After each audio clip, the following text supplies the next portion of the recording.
The Los Angeles Rams of Phoenix get their playoff moment.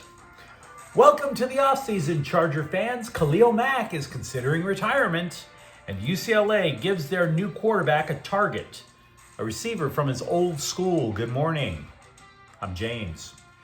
This is your daily dose of sports and snark for the greatest sports city in the world, Los Angeles. This is the faithful Angelenos morning report. It is January 13th, 2025. Welcome back to the Sanctum Sanctorum of LA Sports. By the time you see this clip, I'm going to be on a plane heading north for work, which, let's be real, sucks. But we're always going to start our week off right by talking about the blessings of LA. And if you like being in the know about LA sports, click the like button. Click the subscribe button. There's a notification bell. Hit that. It'll let you know when we drop new content. Sharing is caring. Let people know we exist, and by all means, comment. Now, before we go through the notes, a quick look at the scoreboard. There were not any games involving LA teams yesterday. Meanwhile, today, the Rams are going to play mini scrotum at Arizona at 5 o'clock. It's the wild card round in the NFC playoffs. It was moved out of state. You can figure out why. We'll get to the preview in a moment.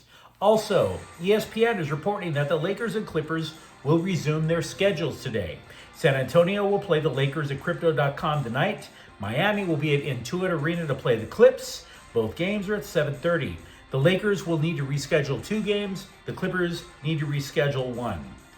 The allegedly 22nd ranked UCLA Bruins basketball team will be at Rutgers at 3:30.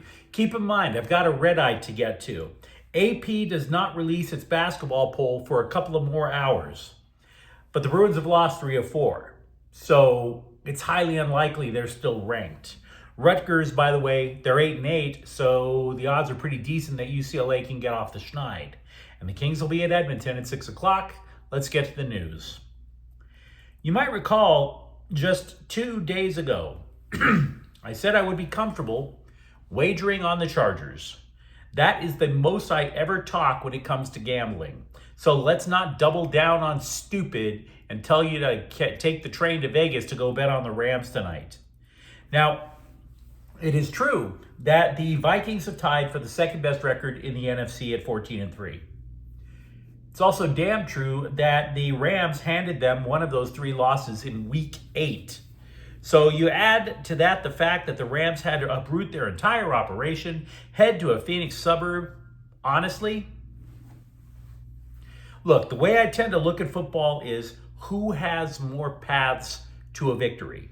And after that, which team is most stable?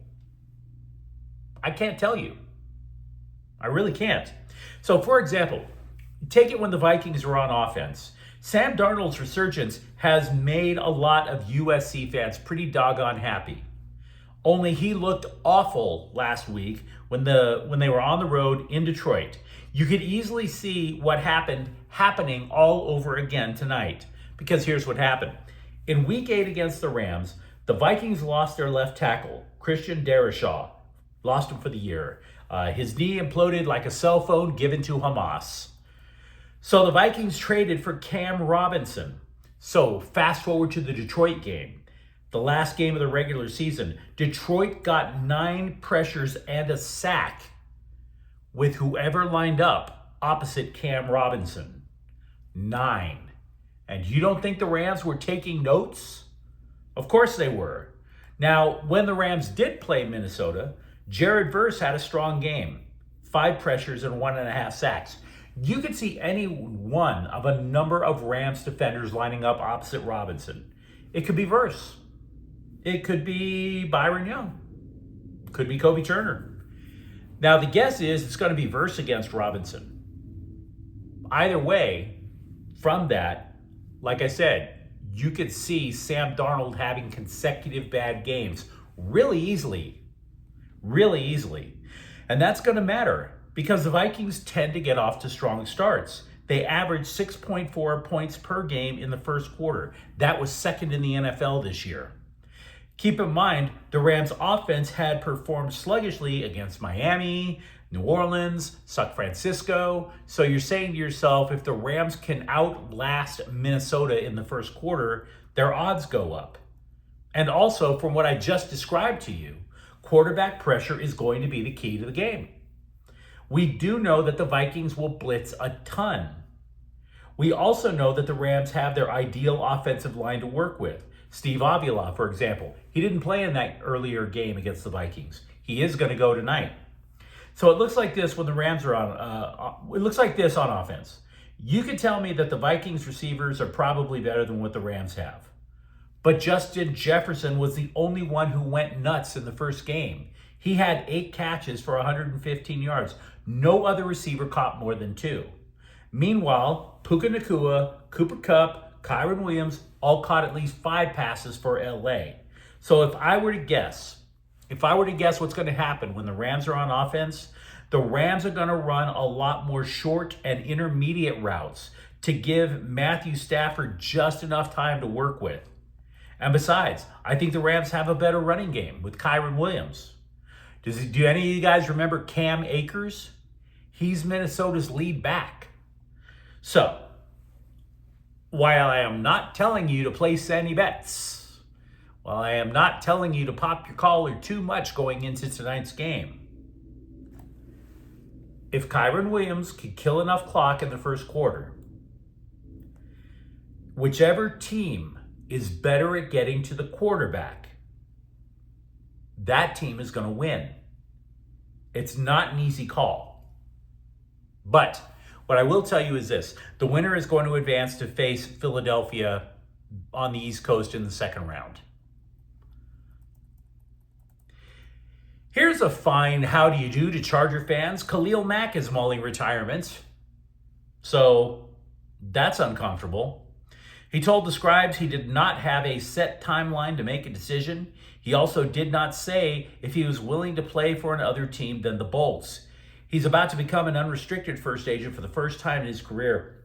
And by the way, that's not the only way that the Chargers could look different next year. I mean, look, let's be honest. Damn near every team changes from year to year. That's obvious. The question is, how much pain does your team endure during the process? Because if Khalil Mack does retire, that's going to be exceptionally painful. Not quite losing a limb, but damn, you better put a tourniquet on that bleed level painful. It is believed the Chargers will have more than $70 million in cap space. But you know what's also true? Joey Bosa has a cap hit exceeding $36 million. So the question for the Bolts is, if Mack retires or they decide to cut Bosa or both, the question then becomes, is Tuli Tuipulotu ready for the spotlight? Because if either one of them go, he's automatically the starter. If both of them go, he's their lead rusher. And that's not the only potential loss on defense. Asante Samuel said that even though he hasn't played since week 6, he still has stinger systems. Basically what that is the nerves in either your neck or your shoulder are so whacked out, you get the feeling of electric shocks going down your arm. Now, he said he expects to be okay at the start of the offseason program, but again, he too is a pending unrestricted free agent. Same for safety Elijah Molden. He revived his career after coming to LA in a trade with Tennessee. But he's dealing with a torn meniscus in his right knee and a broken left fibula. All of them unrestricted free agents. So the defense, which led the Chargers last year, could look drastically different by the time training camp rolls around. Also with the Chargers, yes, it is absolutely true that Justin Herbert has been getting dragged all over in the press, in social media after Saturday's loss. As you would expect from a leader of men, Herbert's accepting the blame, which is good for him. He should as quarterback. But I just don't see any reason to read a bunch of mean tweets to you guys, so we'll just move on from there. I've really liked UCLA football's offseason. It's been methodical, adding players for the obvious holes that they have all over the roster. And if these guys can be coached up, maybe there's going to be something there. There is a legitimate chance that this team is going to be significantly better than the one that was out there last year. The Bruins have added former Appalachian State wide receiver Caden Robinson, who was a teammate of new quarterback Joey Aguilar. Robinson, when both Aguilar and Robinson were over at Appalachian State, Robinson caught 120 passes from Aguilar in 2 years. By the way, it's also Robinson's third school. He also played for Central Florida. Recently traded Gavin Lux told the MLB Network that he hopes to be a team leader with Cincinnati. Quote, "There's a ton of pressure. Playing in LA also is a little bit of a pressure cooker too. I think I've been through quite a bit of ups and downs in my career. Injuries, getting sent down, getting brought back up, changing positions, all that. Hopefully, I can be a shoulder for these guys to lean on because I've kind of been through all the ups and downs you can imagine." Unquote. Also, free agent reliever Joe Kelly told a podcast that I don't listen to, quote, "If I had to play anywhere else, I wouldn't play," unquote, which strongly hints that he's going to retire if he doesn't get a deal to stay with the Dodgers. The Sparks have added Julie Alamon to the active roster. She was originally acquired in a trade with the Chicago Sky ahead of last WNBA season. She never suited up for the team. She stayed overseas to rehab from an ankle injury. Now, this move does matter quite a bit. She's a point guard. If you recall, the Sparks, despite having the worst record in the WNBA last year, do not get the #1 overall pick. They lost the WNBA lottery to Dallas. Had they landed that #1 pick, they would have had the consensus #1 choice in Paige Buchers, who is a point guard for UConn. You know, I've still been getting a little blowback from saying that UCLA basketball coach Mick Cronin's behavior could fracture the Bruins for a second consecutive year. Well, here's another reason not to behave that way. The press will eventually say the same thing. I mean, I'm not trying to take credit. I said it first, but that's only because I remember what happened with the Bruins last year. Now, I realize the LA Times has completely got Cronin's back covered. They're all in. But a dude who covers UCLA for USA Today agrees with me. Now, none of this means I'm right. We'll have to find out. I still think the Bruins should get to the NCAA tournament. But it does mean that the Bruins have to right the ship, or the drumbeat will get louder to finally blame Mick Cronin for instability.